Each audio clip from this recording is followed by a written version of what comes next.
da Encopel, né? O grupo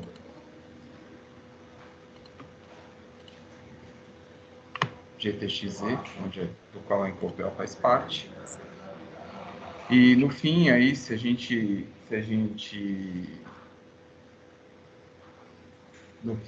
vai abrir aí para algumas dúvidas. Se a gente não conseguir responder todas as questões, fica aí aberto o e-mail aí no qual foi enviado aí. Eu vou deixar o meu e-mail também no final. Podem enviar as dúvidas que a gente vai responder aí pontualmente, ou quem sabe até montar um próximo aí webinar também com essas dúvidas aí para vocês, tá?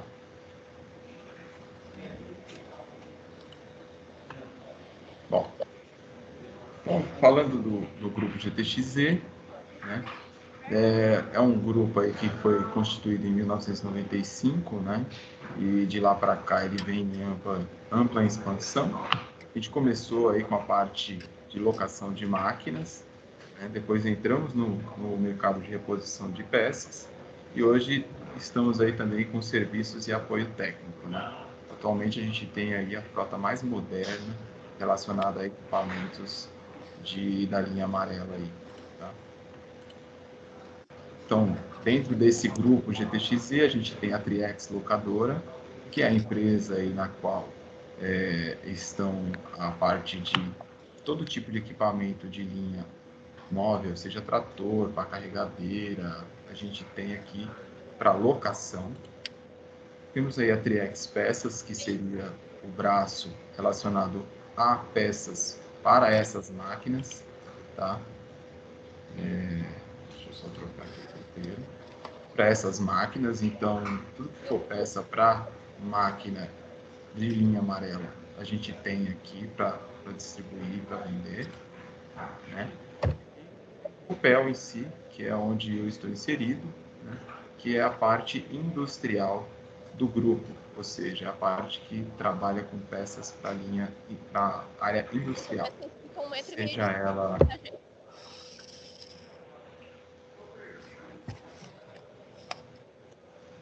que seria aí a parte industrial, tá? Aqui a gente distribui desde o rolamento, correia, polia, todo tipo de peça para a parte industrial, tá? Bom, vamos lá. Então, partindo desse princípio, né, como eu já comentei no início, a nossa ideia foi trazer aqui para vocês as dúvidas, né, abrir, né, esse canal para que vocês enviassem as dúvidas e a gente pudesse aqui, nesse momento, esclarecer alguma dessas dúvidas, né, sempre focado nesse primeiro momento na parte de rolamento, tá? Então, de novo, não é um treinamento específico de rolamento, não é um treinamento para a área técnica, ele é um treinamento para todos os públicos, né? Então, por isso que a gente deixou aberto. A gente pode ter aí pessoas da área técnica, pode ter pessoas da parte de suprimentos, né? Da parte comercial. Então, a gente deixou aberto aí para todas essas pessoas participarem e mandarem suas dúvidas, porque não tem dúvida, eu falo sempre nos treinamentos, não tem dúvida boba, né? Às vezes uma dúvida que você tem é a mesma que uma outra pessoa também tem e fica com vergonha de perguntar. Como aqui a gente não vai citar nomes, a gente vai só apresentar a resposta e as perguntas, fica aí o convite para todos, num próximo, enviar as suas dúvidas. Por mais simples que possa ser, a gente sempre consegue esclarecer e ajudar mais pessoas que têm a mesma dúvida que você, tá? Então, contando aí um pouquinho da história de onde surgiu, né? A gente tem relatos aí de 2600 a.C. aí que o pessoal lá no Egito já usava aí um tipo de rolamento, né? Na verdade eram alguns materiais aí cilíndricos, né? Para auxiliar no transporte daquelas pedras, né? Eles perceberam que Com isso, eles faziam muito menos força e precisavam de muito menos gente para fazer o transporte disso. Em 1500 aí já tem os primeiros croquis, vamos dizer assim, né? O Da Vinci fez os primeiros croquis de rolamentos, já foram fabricados aí os primeiros rolamentos da época moderna. Em 1905, o sueco Sven cria os autocompensadores, né? Ele idealiza os autocompensadores. E 2 anos depois, ele funda a SKF, da SKF, né? Na qual a gente faz parte aqui, a qual a gente é distribuidor. Tá? O que são rolamentos? Tem, né? Rolamentos são máquinas, né? São elementos de máquina de precisão, né? São elementos de precisão que têm como função principal aí três situações, né? Reduzir atrito, suportar carga e guiar partes móveis. Vocês podem perceber que a gente fala que é reduzir atrito, ou seja, a gente não quer eliminar o atrito, porque a falta do atrito também é prejudicial, tanto para o rolamento quanto para o equipamento, né? A gente precisa do atrito para ter o movimento. Imaginem a seguinte situação: se eu eliminar o atrito, por exemplo, do pneu com o asfalto, ele vai ficar parado, ele não vai entrar em movimento, porque ele precisa desse atrito para andar. No caso do rolamento, a mesma coisa. O rolamento, para funcionar bem, ele precisa de atrito, né, para transmissão do movimento. Então a gente não elimina, a gente só reduz o atrito. E ele suporta a carga, ou seja, porque ele é o principal elemento de apoio dentro do equipamento. Tá? Então toda a carga está em cima do rolamento. Então, na hora da escolha, isso é importante a gente identificar quais são as cargas que vão estar aplicadas nesse rolamento. Isso vai fazer toda a diferença para a gente escolher o rolamento ideal para a aplicação. Tá? O que é folga de fábrica? Então, todo componente mecânico, né, ou todo componente fabricado, ele tem uma tolerância, ele tem as medidas lá nas quais ele foi projetado para ser fabricado. Então, ele tem os limites para mais e para menos no qual ele pode ficar, né? O rolamento não é diferente. O rolamento ele tem lá as suas tolerâncias de fábrica, né? O rolamento ele é constituído aí de folga radial e folga axial. Mas essas folgas, elas são controladas, elas estão dentro de um valor limite de tolerância. Isso é a folga de fábrica. Então, o que é a folga de fábrica? É aquela especificação que vem no rolamento, como C2, C3, ou quando não tem nenhum tipo de especificação, ele é folga normal, né? Aí você pergunta, como que eu identifico qual que é esse valor? Esse valor ele muda de rolamento para rolamento, de tipo de rolamento para tipo de rolamento. Então, cada tipo de rolamento tem uma tabela específica indicando lá quanto vale a folga C1 para o rolamento autocompensador de esfera, quanto vale a folga C2 para o rolamento rígido de esfera. Não é a mesma, o valor não é o mesmo, ele muda de tipo de rolamento para tipo de rolamento. Para que serve essa folga interna? Essa folga interna ela tem que ser levada em consideração quando você vai fazer o ajuste do rolamento, quando você vai montar esse rolamento. Porque essa folga ela é calculada para que o rolamento, quando montado, ele consiga trabalhar da forma correta dentro de uma área específica onde a carga está aplicada, que seria a zona de carga, e na outra região ele tem que continuar, os elementos rolantes, né, eles têm que continuar girando, eles não podem parar de girar. Porque se eles pararem de girar durante algum momento e só começarem a girar novamente na entrada da zona de carga, isso vai provocar um problema também. Assim como, se eu fizer o ajuste de maneira com que esses elementos, ou seja, que esse anel interno, ou que esse rolamento fique com uma folga muito pequena, esse rolamento vai sofrer um aquecimento. E eu vou ter um aumento de temperatura e, ocasionalmente, aí, o travamento desse rolamento é um problema para mim. Tá? Qual a diferença de utilizar um rolamento de esferas e utilizar um rolamento de rodas?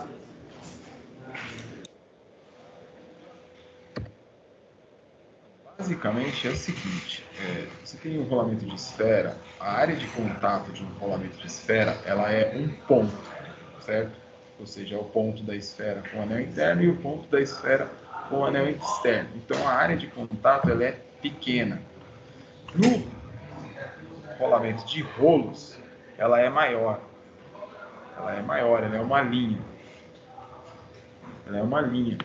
Então, eu tenho uma área maior de contato, ou seja, consequentemente eu vou conseguir suportar mais carga nesse rolamento de rolo, e no rolamento de esfera, por ser apenas um ponto de contato, eu consigo mais velocidade. Isso em linhas gerais, tá? Não é uma regra. Hoje a gente tem aí rolamentos de rolo que trabalham com velocidades consideráveis, assim como eu tenho rolamentos de esferas que suportam cargas consideráveis aí, tá? Mas em linhas gerais, rolamento de rolo eu uso para carga e rolamento de esfera é quando eu tenho velocidade alta, tá?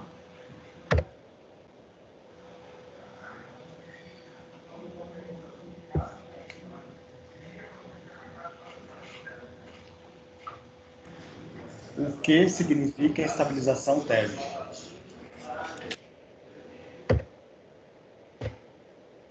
Bom, eu recebi essa pergunta de um amigo nosso aí e acabei acrescentando ela na apresentação, porque existe no catálogo essa informação, né, falando que a estabilização térmica do rolamento de esfera ela é 120 graus, né?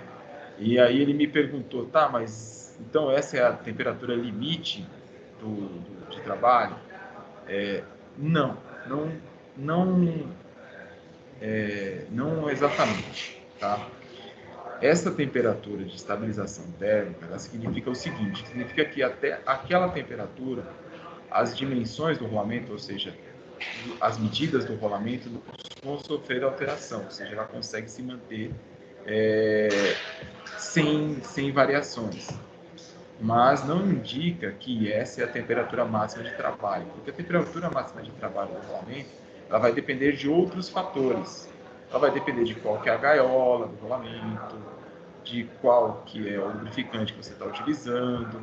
Tudo isso vai influenciar no valor limite de temperatura de trabalho, tá?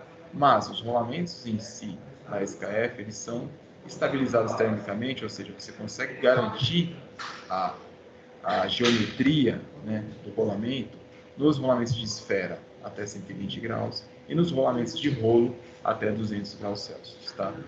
Se você precisar trabalhar em temperaturas mais altas que essa, a SKF tem uma linha para temperatura extrema, né, que são os rolamentos aí exatamente para trabalhar com temperaturas até 350 graus.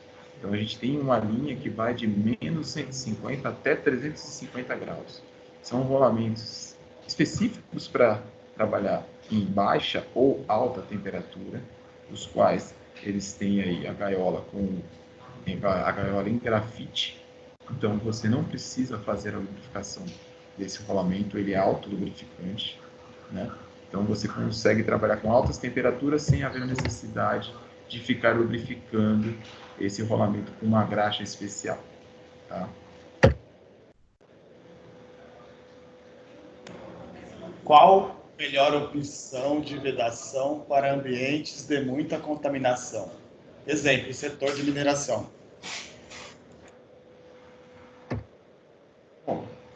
gente sabe aí já por experiência de campo, que o setor de mineração, ele sofre muito com a contaminação dos rolamentos, né? Então, com base nisso, a gente recebeu essa pergunta, eu aproveitei para estender aí para outros setores também. A gente sabe que além do setor de mineração, tem outros setores aí, de açúcar e álcool, papeleira, que também sofrem com esse tipo de contaminação. Então, a SKF tem aí, o mais simples aí seria a vedação de 4 lados, tá? Você consegue aí colocar em grande parte dos mancais, mesmo eles não sendo da linha SKF, tá? Seria uma vedação mais simples, mas que já consegue evitar e minimizar bem esse tipo de contaminação aí relacionada a essas áreas mais, vamos dizer assim, uma presença maior, né, de particulado, tá? Além disso, tem aí a vedação de labirinto também, que aí seria um plus aí, né, no mancal você tem uma confiabilidade maior de que você vai conseguir deixar separado o externo do interno. Porque qual é a função da vedação? A função da vedação é manter o lubrificante dentro do mancal, né, e manter as partículas externas fora do mancal. Essa é a função da vedação, tá? Com o labirinto você consegue cumprir melhor do que com a vedação simples aí de lábio de 4 lábios, né? Mas a gente sabe que tem muita gente que ainda usa feltro. O feltro, ele não consegue fazer nenhuma função, nem a função de manter o lubrificante dentro do mancal e nem a função de evitar que entre partículas dentro do mancal, tá? Além dessas duas vedações, a gente tem também hoje já, a SKF já tem rolamentos autocompensadores vedados, né? E aí você consegue entrar aí no conceito que a SKF criou de tríplice barreira. Então você tem o rolamento vedado, a graxa dentro do mancal evitando, além da graxa dentro do mancal, ainda também a vedação externa. Então você tem 3 barreiras, que é a vedação externa, o lubrificante dentro do mancal e a vedação do rolamento para evitar a contaminação do mesmo. Então a possibilidade desse rolamento ser contaminado por partículas externas, ela é mínima, tá? Além disso, esse rolamento, esse autocompensador vedado, esse rolamento vedado, ele reduz aí até 20% o atrito total, consegue diminuir os intervalos de lubrificação. Teoricamente, você não tem necessidade de colocar mais com tanta graxa quanto você colocaria se você tivesse um rolamento aberto, né? E quem sabe aí até, dependendo da sua área de trabalho, se não é uma área muito agressiva, você não vai nem precisar fazer a lubrificação desse rolamento, porque ele já vem com lubrificante interno, que esse lubrificante é o lubrificante para a vida dele de trabalho, tá?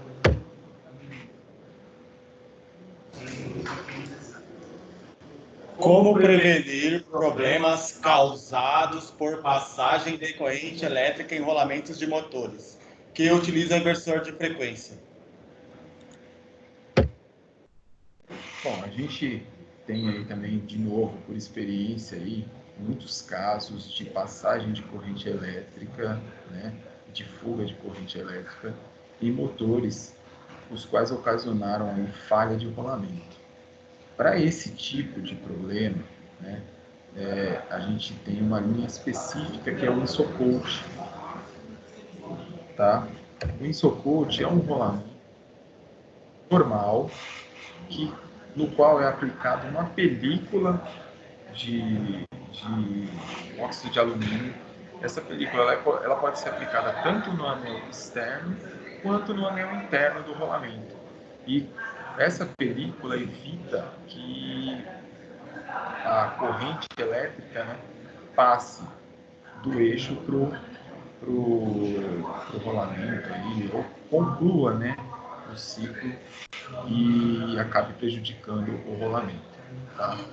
Ele não há necessidade nenhuma de você fazer alguma alteração na caixa ou alteração no eixo para aplicar esse rolamento. Você simplesmente vai ter que fazer a solicitação acrescentando lá o sufixo específico para essa camada, né, para a aplicação dessa camada no rolamento. Tá? Isso, você ainda tem aí a possibilidade de usar um rolamento híbrido. É um rolamento no qual é aplicado os elementos rolantes, eles são fabricados em material cerâmico. Então, isso também causa o isolamento aí das pistas e a corrente elétrica não passa de uma pista para outra. E aí você consegue também eliminar essa questão tanto da corrente parasita, aí, né, das correntes elétricas parasitas e fuga de corrente, que prejudica o rolamento. Por ser um material cerâmico, ele tem uma resistência maior, né, à contaminação, então pequenas partículas não vão prejudicar o rolamento. Né? Ele consegue, esse tipo de rolamento cerâmico, ter uma capacidade de velocidade mais alta do que os outros rolamentos relacionados aí a essa parte de rolamentos mais engenheirados. E o funcionamento acaba sendo mais silencioso, você tem uma redução no ruído do rolamento. Tá? Além de o consumo de energia ser menor. Tá?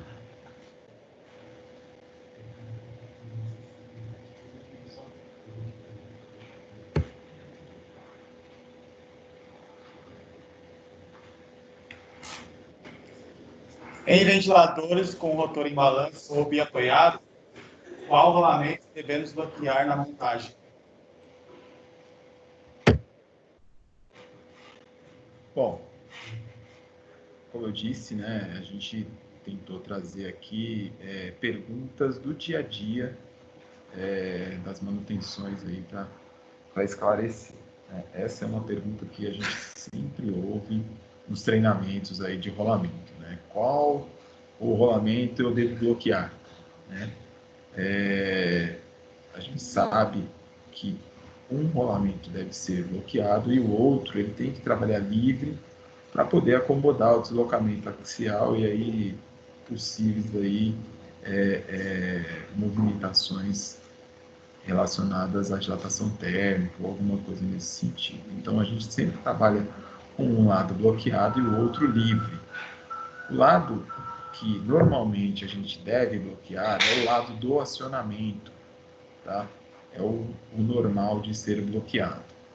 Em casos especiais, a gente pode bloquear o lado oposto, mas isso vai depender do projeto e de uma especificação de quem projetou isso para que você faça esse tipo de bloqueio. Em linhas gerais, o rolamento bloqueado é sempre do lado acionado. Tá? Dito isso, a gente tem também aí a questão do CARB. O CARB é um rolamento no qual você consegue aplicar ele em conjunto com o autocompensador. Então, você substituiria um autocompensador por um rolamento da linha CARB, e aí você faz o bloqueio dos dois rolamentos. Por que você consegue fazer isso? Porque o CARB ele é um rolamento que ele acomoda esse deslocamento axial. Então, com isso, o que você vai ganhar? Você vai ganhar em produtividade, porque você vai ter esse rolamento trabalhando mais tempo. Porque esse deslocamento axial no rolamento livre, ele acaba, ao longo do tempo, né, ocasionando tanto o desgaste da caixa, quanto a oxidação do próprio rolamento. E aí você causa um problema de oxidação por contato. Né? Com o CARB não, com o CARB você não tem esse tipo de problema porque você vai deslocar o anel interno do rolamento, vai deslocar juntamente com os rolos. Então, a capa externa, o anel externo, ele fica parado e você acaba evitando esse tipo de problema de desgaste prematuro no mancal. Tá? ele é fornecido aí em grande quantidade de tipos de rolamento. Então, caso você tenha interesse em fazer essa troca, você só precisa consultar lá se o rolamento que você tem aplicado hoje é compatível com essa troca. Tá? Bom, agora a gente vai dar um overview sobre causas de falhas aí, tá? Relacionado a problemas gerais aí que a gente vê no mercado, tá?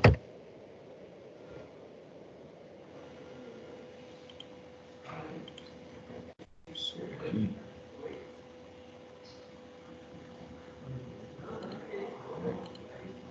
Então, 34% dos problemas relacionados a rolamento são por lubrificação inadequada.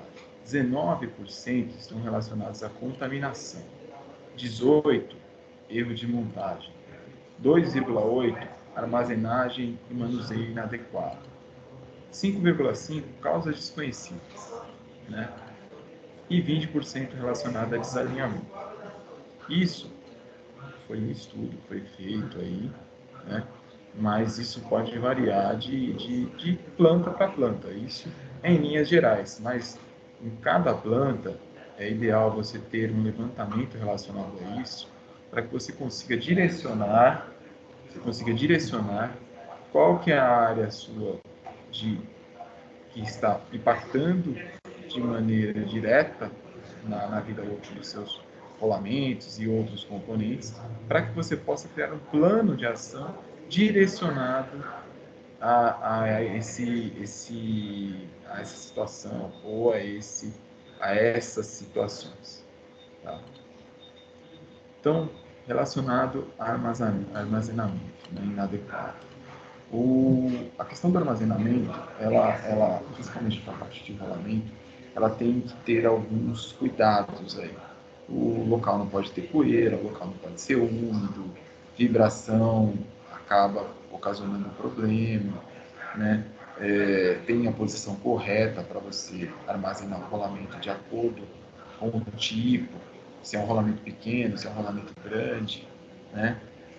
Você vai pôr na gaveta, ou você vai pôr na prateleira, e também sempre tomar cuidado com a questão de organização na questão de quem entrou primeiro, ser o primeiro a sair, para não ficar sempre pegando o rolamento que acabou de entrar e você acabar deixando um rolamento lá mais tempo do que ele deve ficar na prateleira.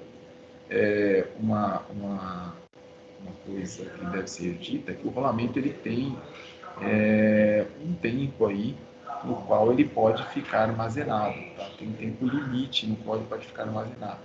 Se for um rolamento com lubrificação, ou seja, que já vem lubrificado de fábrica, esse tempo é ainda menor. Então, peço que vocês se atentem a isso aí. A gente faz aqui esse trabalho de auditoria de estoque, tá? A gente vai no cliente, checa se tem, como está sendo armazenado, o que dá para melhorar no seu estoque. A gente pode fazer esse trabalho aí para quem tem contrato com a gente ou quem tem interesse em fazer esse tipo de trabalho, tá? Na hora de manusear aí também tomar cuidado para não deixar cair, né? Porque a queda ou pancada aí provoca um dano. Como eu disse no início da apresentação, o rolamento ele é um elemento de precisão. Então, qualquer marca que for que acabar ocorrendo no rolamento vai prejudicar a vida útil desse rolamento. Tá? A parte de montagem, aí, que é responsável por 18% dos problemas, ela também é crítica. Né? Existe aí um tipo de ferramenta específica para cada tipo de montagem. Então, ela passa desde uma montagem simples com um TMFT36, que seria essa ferramenta para bater o rolamento, até uma montagem mais complexa aí, com uma bucha hidráulica ou alguma coisa nesse sentido. Né? Um cliente falou uma vez para a gente aqui o seguinte, ele falou, se você está fazendo muita força, é porque você está fazendo errado. O ideal é você não fazer força nenhuma ou o mínimo de força, tanto na montagem quanto na desmontagem do componente. Bom, o que equivale a 34% aí das falhas, ela, vamos dizer assim, que é um fator crítico dentro da planta, né? Porque como que eu identifico que eu estou usando o lubrificante correto, né? E como que eu identifico se eu estou usando a quantidade correta de lubrificante, né? Tudo isso influencia diretamente na vida útil desse rolamento. Então, se eu estou usando muita graxa, eu vou prejudicar. Se eu estou usando graxa de menos, ou seja, menos do que ele necessita, eu também vou prejudicar, né? Hoje a gente tem lubrificantes aí de vários tipos, com várias possibilidades, né? Lubrificante sólido, lubrificante em spray. Então, assim, é necessário, fácil necessário, né, fazer um estudo em cima dos lubrificantes que você está utilizando hoje na sua planta, se eles são os mais adequados para a aplicação que você tem, para a sua realidade. Tá? Eu já citei anteriormente, o intervalo também é muito importante, então eu consigo calcular isso, né? Eu consigo ter uma previsibilidade desse período aí. E de acordo com a condição que eu tenho, eu vou ter intervalos diferentes.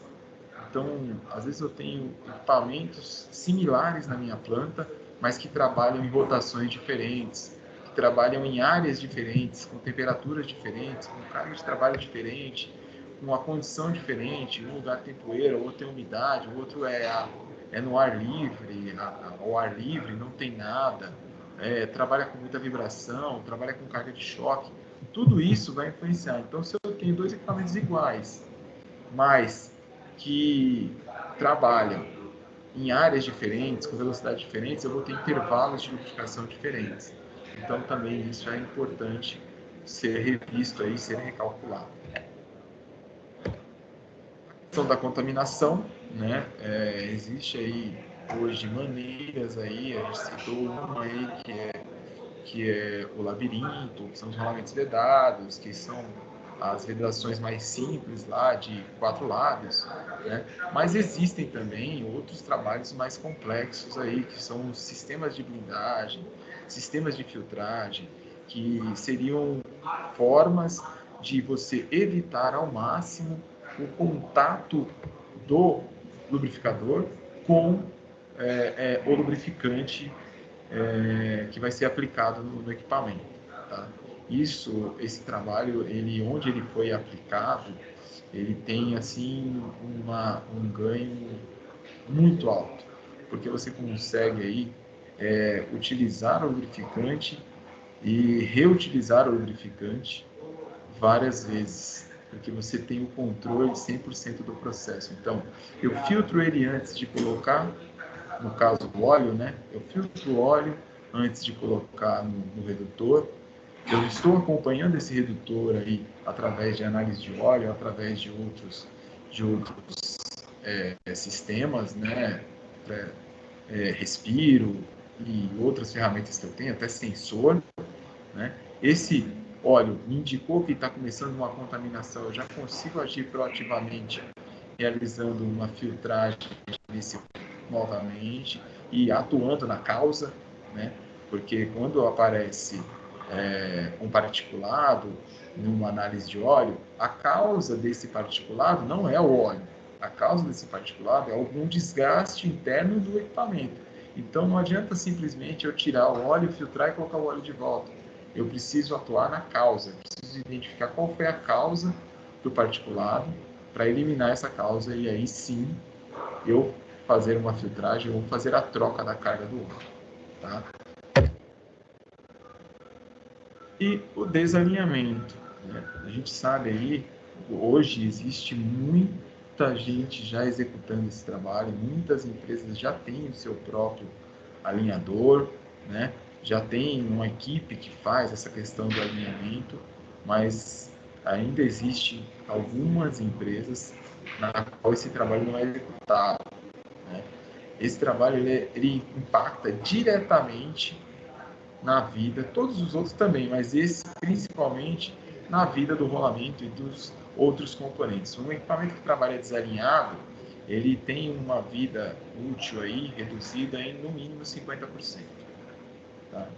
Você tem um impacto direto, porque o rolamento vai trabalhar com um esforço maior, consequentemente você força o eixo, você força vedação, você força o selo mecânico, você força o rotor da bomba, todo o conjunto vai trabalhar com um esforço maior do que deveria.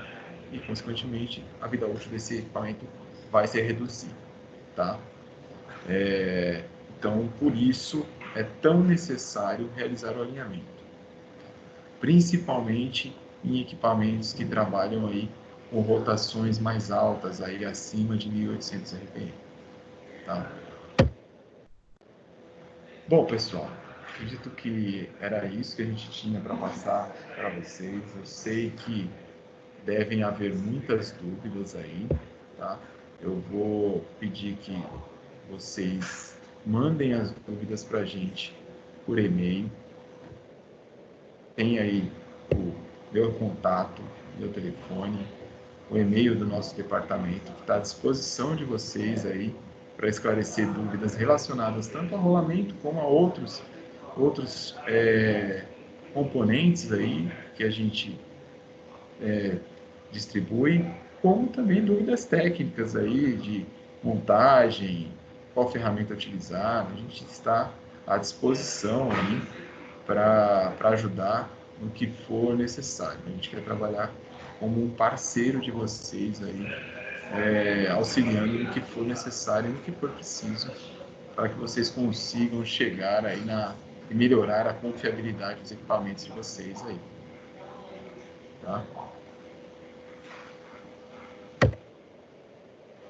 Ó,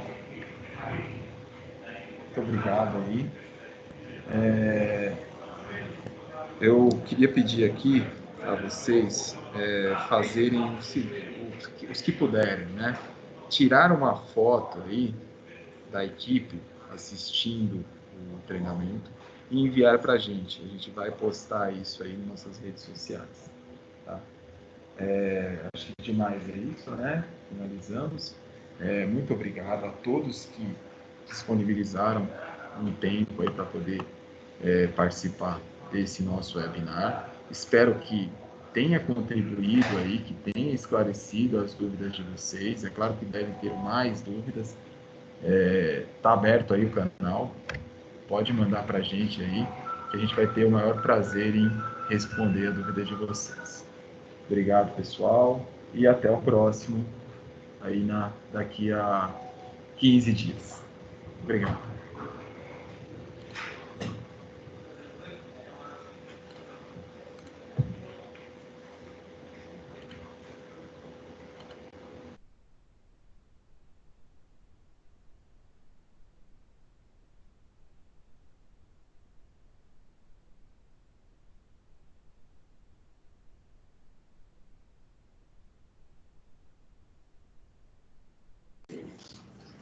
Não, esse 145.009 é o que você precisa, né? Ele dá 10,82. Não dá para fazer.